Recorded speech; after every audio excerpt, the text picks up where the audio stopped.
Aujourd'hui, nous allons vous présenter la Chine qui fait partie du programme de la géographie pour la NSE.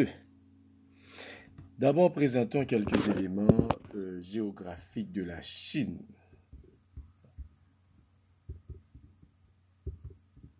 La Chine, en forme longue,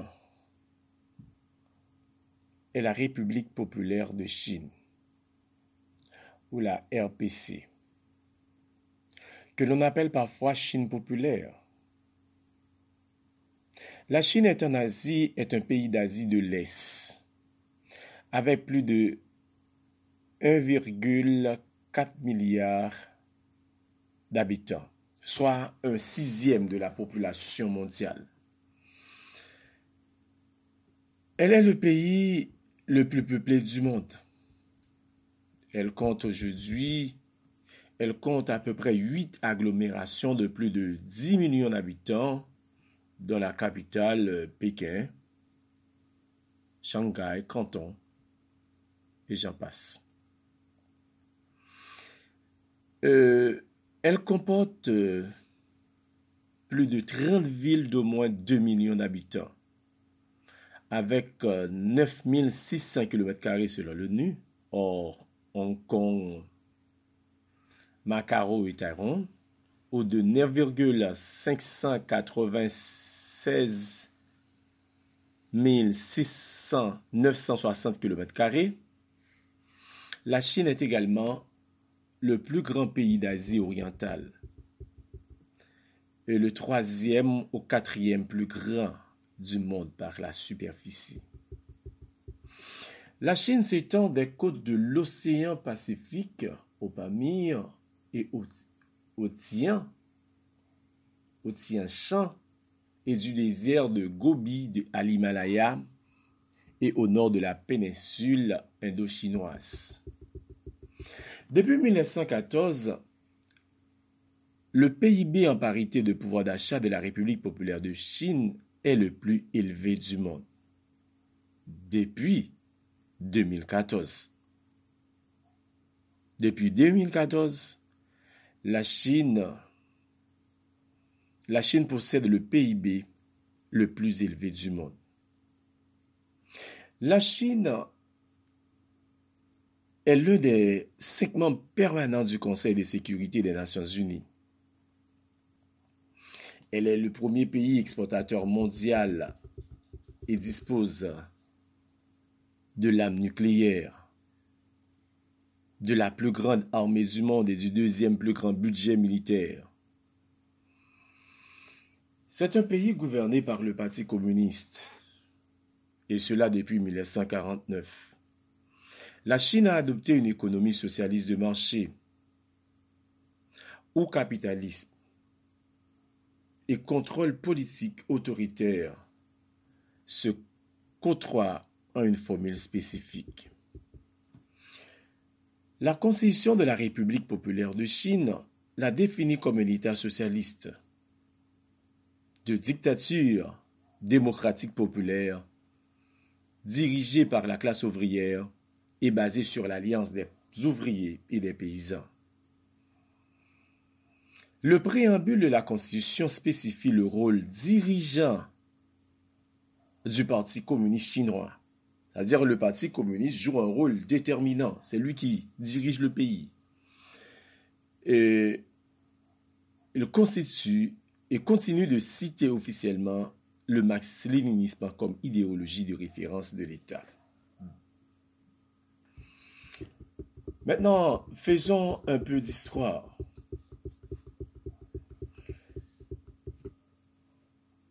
La Chine est l'une des plus anciennes civilisations du monde et est parfois citée comme la plus ancienne civilisation continue. Elle trouve son origine dans la vallée du fleuve Jaune, puis s'est étendue vers le sud.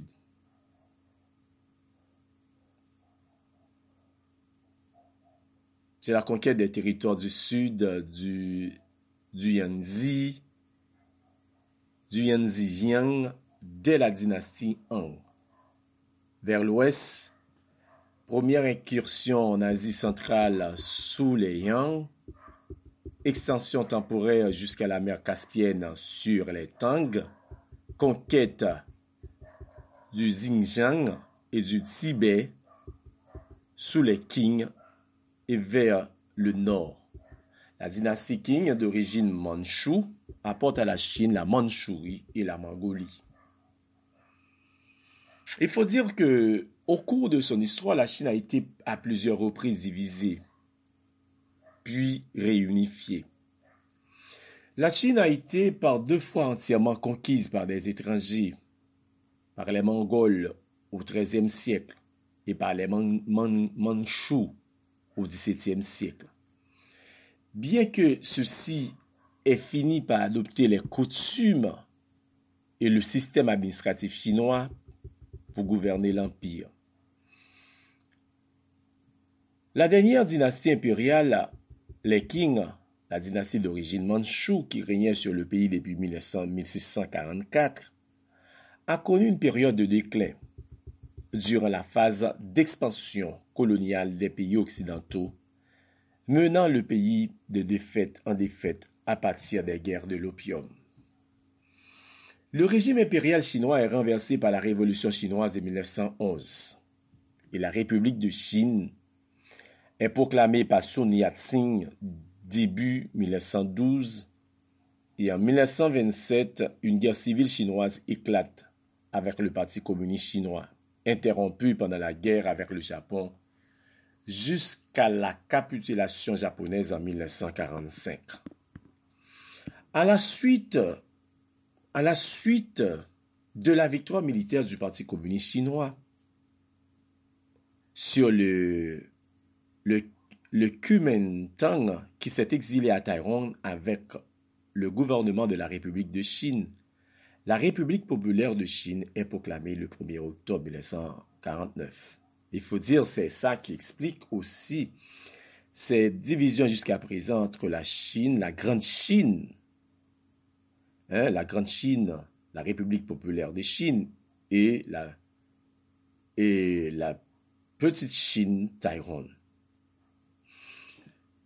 La Chine se présente comme une république socialiste et exerce depuis 1997 un contrôle sur 22 provinces, 5 régions autonomes, 4 municipalités dont Pékin et 2 régions administratives spécifiques, Hong Kong et Macao. La Chine a connu une période néolithique et des âges des métaux plutôt tardifs par rapport à l'anatomie et la Mésopotamie, mais il reste le foyer de nombreuses innovations dans les domaines des sciences et des arts. Elle est à l'origine de nombreuses innovations majeures, telles la boussole, le papier, le billet de banque ou la poudre noire. La civilisation chinoise a fortement imprégné toute l'Asie de l'Est, notamment au niveau religieux. Par exemple, il y a ces religions chinoises ou bien ces courants de philosophie, ces courants philosophiques chinoises qui ont marqué toute l'Asie, le confucianisme, le taoïsme et même le développement du bouddhisme. La Chine aussi a fortement imprégné l'Asie au niveau linguistique. Par exemple, les caractères chinois ont été utilisés dans toute la région et de nombreux mots chinois sont présents dans les langues qui y sont parlées. Maintenant, on va essayer de présenter la Chine et le monde depuis 1949. 1949, c'est une date importante, on vient de souligner ça dans l'histoire chinoise. C'est une date importante parce que ça marque une rupture majeure au niveau de la Chine, dans la mesure où en 1949, la Chine a pris la route. La Chine a pris la route de la révolution socialiste avec Mao. Maintenant, c'est important de faire cette présentation sur le rapport entre la Chine et le monde à partir de 1949. La Chine et le monde depuis 1949, c'est pour notre prochaine intervention. Merci.